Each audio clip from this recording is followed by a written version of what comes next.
Hello hello hello guys, তো এখন বাজে রাত্রির 11:30। তোমরা নিশ্চয়ই ভাবছো যে এত রাত্রে এত চেল্লামিল্লি করে কোথায় যাচ্ছি, কি করছি। দাঁড়াও বলছি। তো ফার্স্টেই চলে এলো ফোনটা আমার বাড়িতে আমাকে নিতে, আর তারপরে আমরা দুজন মিলে চলে গেলাম আমাদের একটা বন্ধুকে আনতে।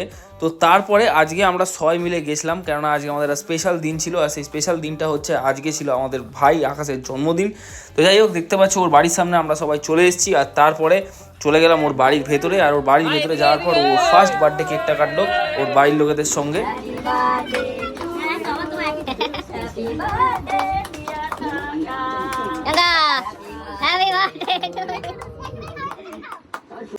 আর গাইস, তারপরে এলো আমাদের সাথে কেক কাটার পালা। আর আমাদের সাথে কেক কাটবে আর একদম ভদ্রসভ্যভাবে সব কিছু হয়ে যাবে, সেটা তো অসম্ভব ব্যাপার। তো যাই হোক, আমরা এখানে একদম কেক ফেক কেটে নিলাম, এটা ওর বাড়ির পাশেই। আর তারপরে শুরু হলো বলবো না, তোমরা দেখে নাও। হোক হোক